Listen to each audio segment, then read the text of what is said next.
Welcome to the deep dive.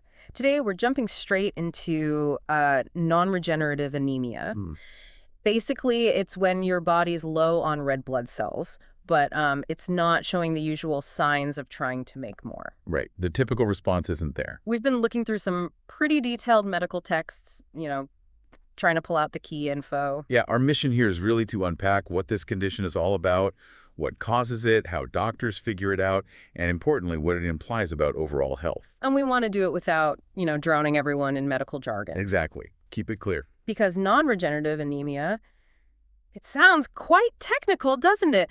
But understanding the basics can actually, well, it can tell you a surprising amount about potential underlying health problems. That's a great point. Things you might not even connect otherwise. Okay, so let's start there. Can you break down what non-regenerative anemia is in, like simple terms? Sure. So at its core, it means you don't have enough red blood cells.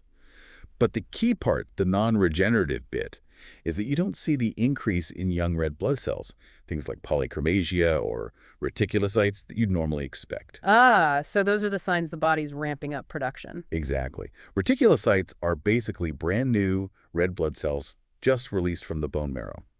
If you don't see many of them when you should, because the red cell count is low, it tells you there's a problem with making them or getting them out of the marrow. So it's like the production line is slow or shut down. Kind of, yeah. The signal to produce might be weak, Mm-hmm. or maybe the factory, the bone marrow itself, isn't working right, at least for red cells. Okay. And you mentioned it's often a slow onset? Yeah, typically it develops quite gradually, insidiously, you might say. It might not be obvious until it's quite advanced, or unless something else happens, like some sudden blood loss, or maybe the red cells start getting destroyed faster for another reason. That makes sense. So, okay, how does this actually happen? What are the main ways this failure to produce red blood cells comes about? Well, you can think about it in two broad categories, really. Okay. One way is when there are specific issues that are only messing with the red blood cell production line. The other way is when there's a more widespread problem affecting the whole bone marrow, impacting white cells and platelets too. Got it. So let's take the first one. Specific problems just affecting red blood cells. What kind of things are we talking about there? Okay, so several things fit here. Right. One big one is deficient hormonal stimulation, Yeah. like not enough erythropoietin or EPO, that's the hormone telling the marrow to make red cells. Right. EPO. Often linked to kidneys, isn't it? Exactly. We'll definitely come back to that. Then you've got nutritional deficiencies, not having the right building block. Like iron. Iron is crucial, yes. But also, sometimes the body has iron, but it gets locked away because of inflammation, so it can't be used. We call that sequestration. Okay. Interesting. And finally, you can have problems with the actual red blood cell precursors themselves, the very early cells in the marrow that are meant to grow into red cells. Maybe the immune system attacks them, for example. Wow, okay. Quite a few specific routes there.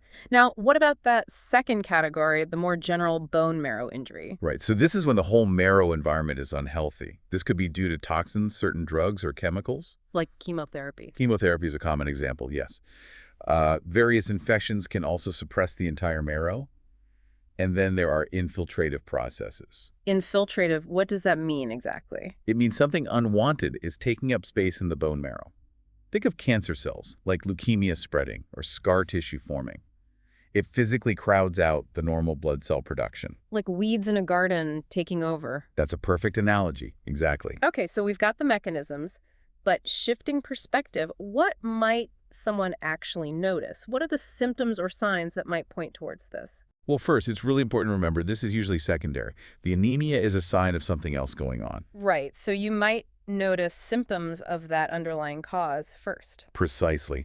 But focusing on the anemia itself, some common, maybe general things people report are lack of energy, getting tired really easily with exercise. Exercise intolerance. Yes. Poor appetite, maybe feeling cold more often. Yeah. Things like that. Pretty non-specific stuff, though. Hard to pin down just from those. True. But sometimes the history gives more specific clues, hints towards underlying causes. Like what did the texts mention? Okay, for example, if someone mentions drinking and urinating a lot more. Increased thirst and urination. Yes, that could flag up potential kidney problems, which, as we said, links back to EPO. Right. Or maybe exposure to old houses, old paint, could suggest lead poisoning. Red. Okay. Certain treatments may be related to reproductive issues, and pets might point towards hormonal factors. Yeah. And think about young animals, like puppies, that just aren't thriving. Failing to thrive. Yeah. That could hint at inherited problems with absorbing nutrients, like, say, vitamin B12, cobalamin. It's fascinating how these seemingly unrelated things can connect back. It really is a bit like detective work sometimes. So that's the history. What about a physical exam? What might a doctor or vet actually see?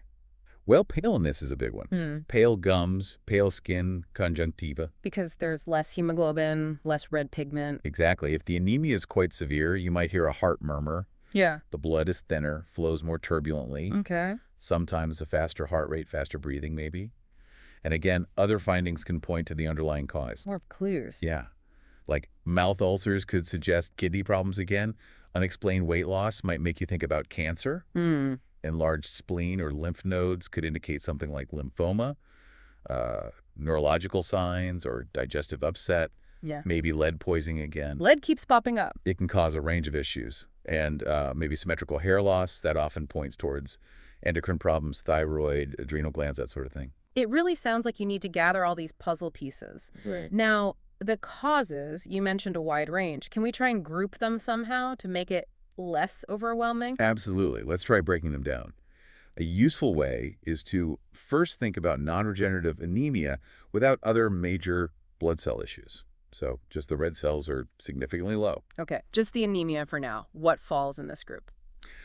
Probably the most common cause, especially of mild to moderate non-regenerative anemia, is something called anemia of inflammatory disease, or AID. AID. Okay, tell me more about that one. Sounds important. It is. It can pop up relatively quickly, sometimes just days after an infection starts, or with ongoing inflammation, tissue injury, immune problems, even cancer. So inflammation is the key driver. Yes, and here's the interesting part.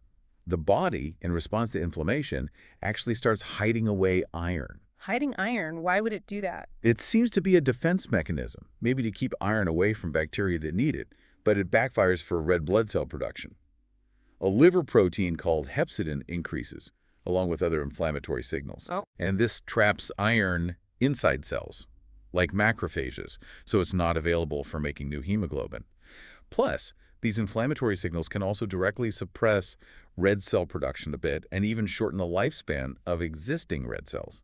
So the body's trying to help, but it inadvertently hinders red blood cell production by locking up the iron. That's a great way to put it, yes. Okay, what else falls into this first category anemia without other cell lines being down? Chronic kidney failure is a big one. We mentioned the EPO link failing kidneys don't make enough EPO. Right. Plus, waste products build up, and these uremic toxins can also damage red blood cells and shorten their lifespan. A little whammy from the kidneys then. Pretty much. Chronic liver disease is another cause. It can affect red cell survival and also mess with iron metabolism. Liver, okay. Then endocrine diseases, things like hypothyroidism or Addison's disease. Thyroid hormones and cortisol normally help stimulate red cell production, so if they're low. Production drops off. Right. Remember we mentioned the immune system sometimes attacking the red cell precursors. That fits here too. It's often called PMA, precursor-targeted immune-mediated anemia. PMA, got it. And certain infections can specifically target red cell production lines. Feline leukemia virus, FeLV, in cats is a classic example. Also some tick-borne diseases like ehrlichiosis. Infections again. Okay, that's quite a list already. What about diet? Nutrients? Yes, nutritional or mineral issues. Iron deficiency is key here. Now, often iron deficiency starts because of chronic blood loss, right? And initially, the marrow tries hard to compensate its regenerative. Makes sense. But if that blood loss continues or it's really severe, eventually the body just runs out of iron completely. The stores are empty. At that point, it can't make red cells properly, and the anemia becomes non-regenerative. Ah, so transitions. Exactly. Then there are deficiencies in cobalamin, that's vitamin B12, and folate. These are less common causes of non-regenerative anemia, but they can happen. Sometimes diet, yes. Or problems absorbing them from the gut. Interestingly, there are specific dog breeds, like giant schnauzers and border collies, that have an inherited inability to absorb B12 properly. Really? Genetic? Yeah. Certain medications can also interfere with folate. These deficiencies can sometimes lead to larger than normal red cells too, macrocytosis. Okay. Anything else in this nutritional metabolic group? Lead poisoning again. It really messes with heme synthesis. That's the process of making the iron-containing part of hemoglobin. So it blocks a key step. Severely. And lead can also damage the kidneys, reducing EPO, and directly harm precursors. Other toxic heavy metals, aluminum, arsenic, cadmium, can sometimes play a role too. though lead is the classic one. Okay, that covers non-regenerative anemia, where mostly just the red cells are affected. Right. What about when other blood cells are low too? White cells, platelets? Right. When you see non-regenerative anemia alongside, say, low white cells, leukopenia, or low platelets, thrombocytopenia, or both, which we call pancytopenia, it usually points to a more serious, widespread problem in the bone marrow. The whole factory is struggling now. Exactly. So causes here include toxicities again, but maybe more potent ones, affecting all cell lines. Many chemotherapy drugs do this. Right. Other chemicals. Mm. Even hormones, like excess estrogen exposure, can severely suppress the marrow. Estrogen? Really? Yes, high levels can be quite toxic to the bone marrow in some species. Huh. Okay. What else causes this broader suppression? Infections can do it too. Some we already mentioned, like FeLV, feline immunodeficiency virus, FIV, ehrlichiosis. They can cause broader marrow suppression. Parvovirus, especially later in the disease, can wipe out rapidly dividing cells in the marrow. Parvo. Okay. And finally, those infiltrative processes we talked about. Cancers that start in the marrow, like leukemia or myelodysplasia. Myelodysplasia. That's like pre-leukemia. Sort of, yeah, abnormal production. Or cancers that spread to the marrow from elsewhere, metastatic cancer. Lymphoma can also infiltrate the marrow. And non-cancerous infiltrative things too, like myelofibrosis, where scar tissue fills the marrow, or osteosclerosis, where bone becomes abnormally dense. Basically, anything that physically replaces the normal marrow cells. The weeds taking over the whole garden, like you said. Precisely. Yeah. It leaves no room for normal blood cell production. Okay, this paints a much clearer picture of the potential causes. It sounds like figuring out which cause it is must be the main challenge. How do clinicians actually diagnose non-regenerative anemia and then pinpoint the underlying reason? Well, the absolute first step is confirming it is non-regenerative, differentiating it from regenerative anemia where the body is trying to compensate. How do you do that? A key piece is the history extraction. A sudden onset of signs is often less typical for non-regenerative anemia, more common if there's sudden blood loss or destruction where the marrow is responding. But the real confirmation comes from lab tests. The blood work. Exactly. A complete blood count, a CBC, is essential. It tells you if the red cell numbers are low, looking at the PCV, packed cell volume, the RBC count itself, and the hemoglobin level. Okay, and what about the appearance of the red cells? You mentioned that earlier. Right. We look at them under a microscope. Typically, in non-regenerative anemia, the red cells are normocytic and normochromic. Meaning? Normal size, normocytic, and normal color, meaning normal hemoglobin content, normochromic. That's the usual finding. But there are exceptions. Yes, and they can be really helpful clues. For instance, if the red cells are bigger than normal macrocytic, but there are no signs of regeneration, that might point towards things like LOV in cats or those B12 folate issues we discussed, or maybe myelodysplasia. Okay, what if they're smaller? Smaller cells, microcytic, often make you think about iron problems, Mm. either a true deficiency or that anemia of inflammatory disease where iron is hidden. Sometimes liver shunts can cause microcytosis too. Interesting. And weird shapes. Yeah, abnormal shapes can give hints too. Things like schistocytes, fragments, acanthocytes, spiky cells, target cells. They might suggest conditions like iron deficiency, liver disease, or even certain cancers. So the CBC and the blood smear are packed with information. Absolutely. But you also look at the white blood cells and platelets on the CBC. Right. What clues do they offer? Well, if the white cell count shows signs of inflammation, what we call an inflammatory leukogram, it supports the idea of anemia, of inflammatory disease. Makes sense. If the platelet count is really high thrombocytosis, that's sometimes seen with iron deficiency. Huh. Why is that? The exact mechanism isn't fully clear, but it's a recognized association. On the other hand, seeing immature red blood cells that still have their nucleated RBCs or NRBCs, without other signs of regeneration like lots of reticulocytes, that can be a red flag. A red flag for what? It could suggest lead poisoning or heat stroke damage, or significant bone marrow disease like leukemia or myelofibrosis. It means cells are being released prematurely or abnormally. Okay. And of course, if the white cell count and platelet count are low, along with the red cells, and there's no sign of regeneration, that strongly points towards that widespread bone marrow damage or suppression we discussed. Pancytopenia. Exactly. Beyond the CBC, general blood chemistry panels in urinalysis are usually run too. What are they looking for there? Abnormalities that point to organ systems involved in the potential causes. High kidney values points to chronic kidney failure.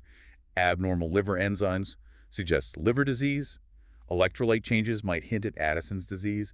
Glucose levels, protein levels, they all add to the picture. So the basic blood tests give a huge amount of information, but sometimes you need more specific tests. Often, yes, to really nail down the cause. The single most important test to confirm non-regenerative is the reticulocyte count. Measuring those young red blood cells. Precisely. A low count in an anemic animal confirms the non-regenerative status. What else? If immune-mediated destruction of precursors, IMHA, is suspected, a Coombs test might be run, though it's often negative in those cases, making diagnosis tricky. Okay. To sort out iron issues, a serum iron profile is really useful. It measures iron levels, iron binding capacity. It helps distinguish true iron deficiency from the iron hiding in aid. Ah, that's key. If liver disease is suspected, especially with small red cells, measuring bile acids can assess liver function. Bile acids. Okay. If lead poisoning is on the list of possibilities based on history or signs, you need a specific blood lead level test. Makes sense. Direct measurement. Serologic tests are crucial for infections testing for FeLV and FIV antibodies antigens in cats, or antibodies for Ehrlichia or other infectious agents. Checking for specific bugs. Yep. And if endocrine disease is suspected, you'd run specific hormone tests, thyroid levels, ACTH stimulation tests for Addison's or Cushing's. Testing the hormones directly. And for those breeds prone to B12 absorption issues, you can measure serum cobalamin levels and sometimes methylmalonic acid in the urine, which goes up when B12 is deficient. Wow, quite a battery of potential tests depending on the clues. It really depends where the initial findings point to. Is there ever a need for actual procedures, not just blood tests? Yes, absolutely.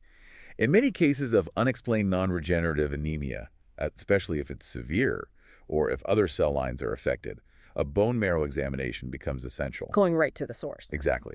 This usually involves taking two types of samples, an aspirate, which is like sucking out some of the liquid marrow, Okay. and a core biopsy, which gets a small, solid piece of the marrow tissue. Both are usually examined under the microscope. What can that tell you? A lot. It lets you directly see how many red blood cell precursors there are. Are they reduced, maturing abnormally? It lets you assess iron stores within the marrow macrophages. Are they increased, like in aid, or absent, like in severe iron deficiency? Mm-hmm. And critically, it lets you look for abnormal cells. Are there leukemia cells, metastatic cancer cells, signs of myelofibrosis? It's often the definitive way to diagnose those infiltrative diseases or precursor problems like PIMA. So the bone marrow exam is really powerful for getting answers when other tests aren't clear. Hugely important in many cases. Sometimes an abdominal ultrasound may also be done Why ultrasound? to look for hidden internal bleeding that could cause iron deficiency, or to look for tumors like lymphoma affecting the spleen or liver. That could be the underlying cause of the anemia. Right, checking the organs. Okay, so let's say you've gone through all this. You have a diagnosis. What can actually be done? How is non-regenerative anemia treated? The most important thing, and this is the recurring theme, is to treat the underlying cause. Address the root problem. Exactly. Huh. If you can fix the kidney disease, control the inflammation, treat the infection, stop the toxin exposure, manage the cancer, the anemia might resolve on its own once the marrow recovers. Okay, but what if the anemia itself is really severe? That's a key point. If the anemia is very severe, or if you have that pancytopenia affecting all cells, the prognosis can be more guarded, unfortunately. Mild to moderate anemia often doesn't need direct treatment. You focus on the primary issue. But if the PCV drops to dangerous levels, say below 15%, or maybe even 20%, depending on how chronic it is and the clinical signs, Then you need to intervene directly. yes, then blood transfusions might be necessary. It's a temporary fix, obviously. Doesn't solve the production problem, but it buys time. It delivers oxygen-carrying red blood cells immediately. Life-saving in some situations. Definitely. Of course, you need to do blood typing and cross-matching first to make sure the transfusion is compatible and safe. Right. Important step. If there's also shock or significant fluid loss, IV fluids might be given. But you have to be a bit careful with fluids in chronic anemia cases, especially if heart function is okay, to avoid fluid overload. Good point. What about medications specifically aimed at boosting red blood cells? Yes, there are some, but they're specific to certain causes.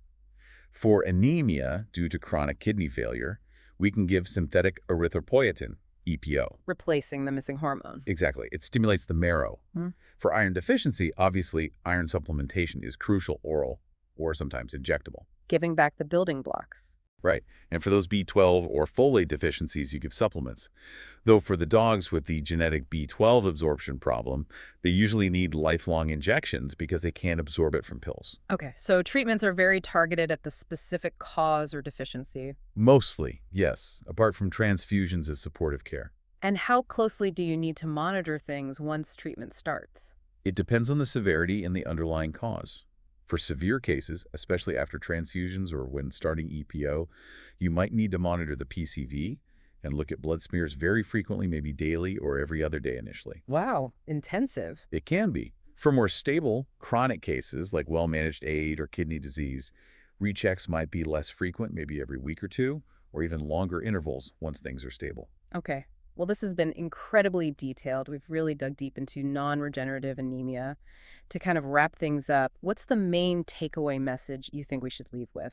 I think the absolute key point is that non-regenerative anemia isn't really a disease in itself. It's a sign. A signal. Yeah, a signal that something else, some underlying process, is interfering with the body's fundamental ability to produce enough red blood cells. It's like a warning light on the dashboard. Tells you there's a problem, but not what the problem is. Precisely. You have to investigate further to find that root cause. Right. And just exploring all these potential causes and the diagnostic steps, it really hammers home how complex and interconnected everything in the body is, doesn't it? It absolutely does. It shows how inflammation in one area can affect blood production, how kidney function is tied to it, how hormones play a role. It's all linked. Which highlights the challenge sometimes in medicine, figuring out the primary trigger. Definitely. Which leads us nicely to a final thought for you, the listener. Thinking about this huge range of potential causes, from infections and inflammation to organ failure, toxins, and cancer, what does the presence of non-regenerative anemia truly tell us about the incredible interconnectedness of our bodily systems? And maybe about the difficulty in sometimes tracing symptoms back to their ultimate origin. Exactly. It prompts you to consider how symptoms that seem completely unrelated on the surface might actually be different manifestations of one single underlying issue, something to mull over.